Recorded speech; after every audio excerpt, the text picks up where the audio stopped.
So the video was cut off before and I didn't get a chance to go over the Cosmo, so we can go over it now. So I don't know whether you guys want to start with the Demi Lovato one or the Gwen Stefani one. So this was March 2015. And this one is September, what does that say? 2015. So I guess we can go over the Gwen Stefani. So anyway, they were talking about, in their EMF broadcast, talking to me 24/7 about why I like Cosmo and that there are no black people in. This is one of the most beautiful black women I've ever seen. I haven't seen her in person, but she doesn't take a bad picture. She doesn't have a bad video. I mean, she's gorgeous. And that's Lupita. So I think she's gorgeous. So they said, oh, I've seen people in person and some people. Well, like I said, I'm in New York. You see a lot of people, but I haven't seen her. I would love to see her in person, but she's gorgeous. She's just stunning. Here's Gwen Stefani. Been a fan of Gwen Stefani since No Doubt.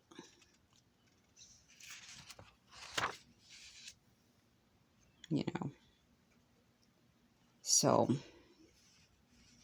this is another cover of Gwen Stefani. It's sad because when I'm going over what they tell me, it's just, I wonder, why do they waste so much time talking to me? Why? I mean, of all people to waste time talking to, they wasted time talking to me. I think what they wanted was to, it's about control. It's about making, again, the idea of making someone feel horrible, making someone have to listen to them, it's about,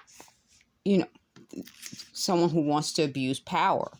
And, as I talk to you about the things they say, it's about making, it's like making me feel powerless, making them feel more powerful than me.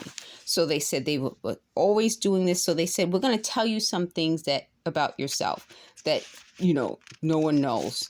Everything they're telling me is either something that they're guessing, I've told someone, or maybe I said while I was in public. So none of it is really about me. It's always about, again, them wanting to seem like they know everything. So, oh, let me just take a quick look at this. You see, I was talking in a different video about, fighting. So the right fight. And I don't know if you guys can see this, but, the person said years ago, I worked in a cafe for a summer as a waitress to pay for a trip to Greece. And the manager was a screamer and a bully.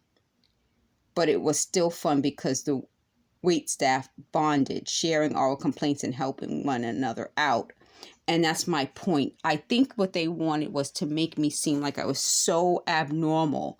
But I think over the last decade, since I was a kid, people went from talking about things openly and experiencing things openly to now making everything seem like these things don't happen, but they only happen to certain people. No, it happens to a lot of people. So, I think what happened in our lives is that we went from having a world where people were more honest, maybe because they felt like they could be.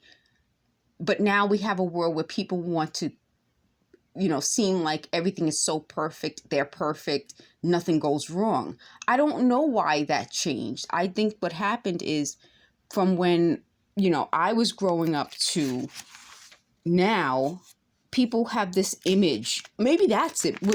People are more image conscious now than they were when I was a kid. We weren't image conscious. We were just people. I mean, oh, here it goes. Confessions, reveal your most embarrassing, ridiculous, what was I thinking moments. Like, we did that on a regular basis. But now everyone wants to seem like, oh, they're so perfect. They, nothing ever goes wrong in their lives. And I think that is probably what is going wrong. as opposed to when I was growing up, people made mistakes. We saw people do stupid things. They talked about it. And we moved on from it. We didn't ruminate. And that's, when I was taking some courses, I took like I attended a presentation, I'll call it. I don't know what the right word is, about rumination, sort of dwelling, going over and over things. We didn't do that as much, I guess, because life was busy. We had other things to do. But that's my point. It seems like I'm being stalked and harassed by people who ruminate. They dwell on things. They twist things and distort it. And I wonder, how did they live their lives? And I don't think they did. I think, if we're going to go to the point, the people I know who are involved, they didn't live their lives. They sat around and complained and they just couldn't live. And when they try to live, it's not an authentic way of living. It's that idea that I think what they have is a problem where they have this idea that they're supposed to be a certain way and look a certain way. And, oh, that's cute. Isn't that cute? Yeah. Look a certain way and be a certain way. And when that doesn't work out for them, they just give up. Like here's Halle Berry, another one of the most gorgeous women on the planet. And that's my point. Like, they have these images of who they think they should be, and they don't want to show the world who they really are. And it's just, it's exhausting. And that's my point. Like, I can't imagine living life where you just exhaust yourself, just, not talking about what really is going on and how you really feel, and having real interactions with people. So they said, oh, I used to say real and not real.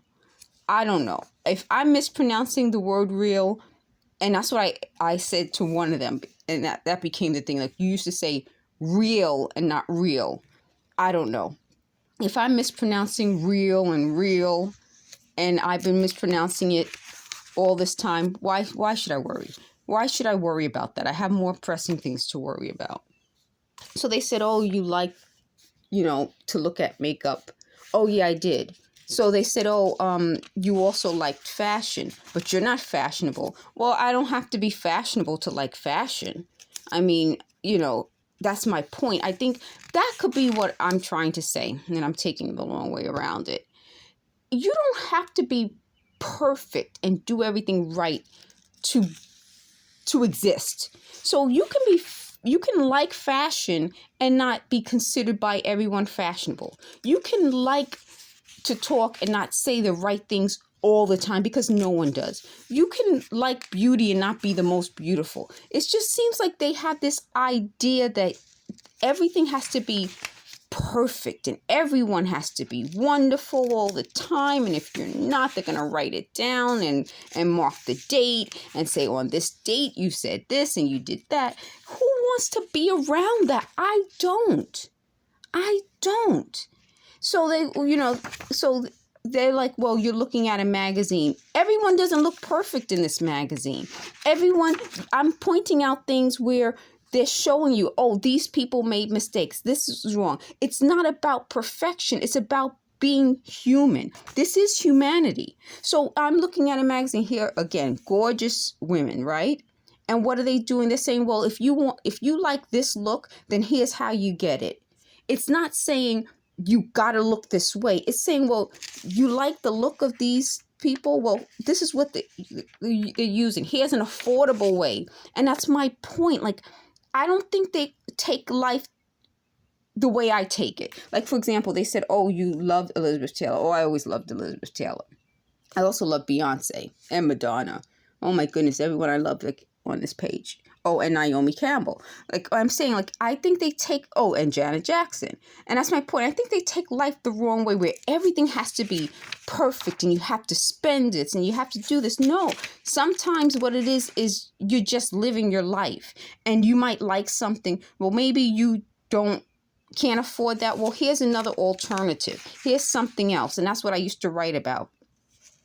So, and this is, like I'm saying, real life. This person had a breast reduction and her boobs grew back. That's my point, real life. And that's what I'm saying about this whole situation. They said, oh, there are no black people. Did they ever open the magazine? Do they know? I think they just criticize without knowing. And that's why it bothers me. And once they know, instead of, they're like, well, this,